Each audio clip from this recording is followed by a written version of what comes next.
Hi everyone, welcome to our channel. ఈరోజు వీడియోలో 19th జనవరి 2024 important current affairs అయితే చూద్దాం. చాలా ఇంపార్టెంట్ కరెంట్ అఫైర్స్ అయితే ఉన్నాయి. మిస్ అవ్వకుండా ఎండ్ వరకు చూసే ప్రయత్నం చేయండి. అలాగే ఈ వీడియో మీకు నచ్చినట్లయితే తప్పకుండా లైక్ చేసి ఛానల్కి అయితే సపోర్ట్ని తెలియజేయండి. ముందుగా, దుబాయ్లో అత్యంత సంపన్న మహిళగా ఇటీవల జులేఖా దావూద్ వార్తల్లో నిలవడం జరిగింది. అవినీతి ఆరోపణల్లో చిక్కుకున్న సింగపూర్ రవాణా శాఖ మంత్రి, భారత సంతతివేత్త ఎస్ ఈశ్వరన్ తన మంత్రి పదవికి పాలక పీపుల్స్ యాక్షన్ పార్టీకి ఇటీవల రాజీనామా చేయడం జరిగింది. నెక్స్ట్ వన్, అమెరికా నుంచి జపాన్ 400 తొమహక్ క్రూజ్ క్షిపణులను కొనుగోలు చేయనుంది. దీనికి సంబంధించి ఇటీవల రెండు దేశాల మధ్య ఒప్పందం కుదిరింది. ఈ క్షిపణులను యుద్ధ నౌకల నుంచి 1600 కిలోమీటర్ల దూరం వరకు ప్రయోగించవచ్చు. పురుషుల్లో ఎక్కువగా కనిపించే మూత్రాశయ క్యాన్సర్కు త్వరలోనే మెరుగైన చికిత్సా విధానం అందుబాటులోకి రానుంది.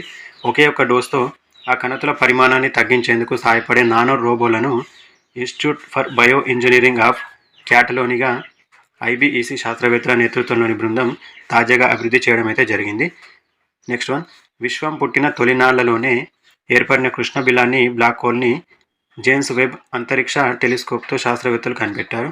నెక్స్ట్ వన్, అంతర్జాతీయ టీ20 క్రికెట్లో వరుసగా 5 అర్ధ సెంచరీలు చేసిన తొలి ఆటగాడిగా జింబాబ్వే కెప్టెన్ సికిందర్ రజా ఇటీవల ప్రపంచ రికార్డ్ అయితే నెలకొల్పడం జరిగింది. జాతీయ సీనియర్ హాకీ ఛాంపియన్షిప్ 2023 విజేతగా పంజాబ్ జట్టు నిలిచింది.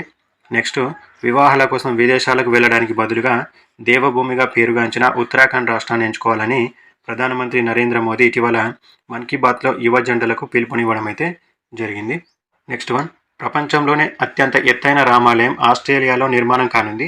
721 అడుగుల ఎత్తుండే ఈ ఆలయాన్ని సుమారు 600 కోట్ల వ్యయంతో నిర్మిస్తున్నారు. 150 ఎకరాల విస్తీర్ణంలో శ్రీరామ్ వేదిక్ కల్చరల్ ట్రస్ట్ ఆధ్వర్యంలో పెర్త్లో ఇది రూపుదిద్దుకోనుంది. నెక్స్ట్ వన్, ఉత్తరాఖండ్లోని పితౌరాగఢ్ జిల్లా బేరీనాగ్లో చారిత్రక పూర్వ యుగం నాటి ఓ గుహలో శిలా చిత్రాలు వెలుగు చూశాయి.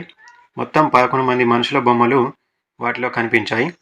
ఈ శిలా చిత్రాలు 4000 నుంచి 6000 ఏళ్ల క్రితం నాటివి అని భారత పురావస్తు సర్వే ఏఎస్ఐ అధికారి ఒకరు తెలపడం జరిగింది.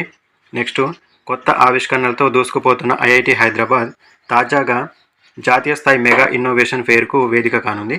కేంద్ర విద్యాశాఖ ఏటా నిర్వహించే మెగా ఇన్నోవేషన్ ఫెయిర్ ఈ ఏడాది ఇన్వెంటివ్ 2024 పేరిట సంగారెడ్డి జిల్లా కందిలోని ఐఐటి హైదరాబాద్లో జరగనుంది. కేంద్ర విద్యాశాఖ మంత్రి ధర్మేంద్ర ప్రధాన్ దీనిని వర్చువల్గా ప్రారంభించడం అయితే జరుగుతుంది.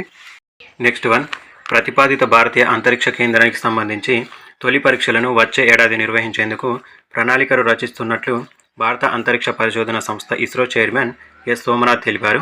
అంతరిక్ష కేంద్రానికి మొదటి మాడ్యూల్ను 2028 కల్లా ప్రయోగించనున్నట్లు వెల్లడించారు. ఇటీవల ఫోర్బ్స్ విడుదల చేసిన బంగారు నిల్వల జాబితాలో అమెరికా 81,336.46 టన్నుల బంగారం నిల్వలతో అగ్రస్థానంలో నిలవగా, బంగారానికి అత్యంత ప్రాధాన్యం ఇచ్చే భారత్ 800.78 టన్నులతో 9వ స్థానంలో నిలిచింది. టాప్ 10 జాబితా నిల్వలు: అమెరికా మొదటి స్థానంలో ఉంది, జర్మనీ 2వ స్థానం, 3వ స్థానంలో ఇటలీ, 4వ స్థానంలో రష్యా, 5వ స్థానంలో ఫ్రాన్స్, 6వ స్థానంలో చైనా, 7వ స్థానంలో స్విట్జర్లాండ్, 8వ స్థానంలో జపాన్, 9వ స్థానంలో భారత్, 10వ స్థానంలో నెదర్లాండ్ అయితే నిలవడం జరిగింది. Next one, under 19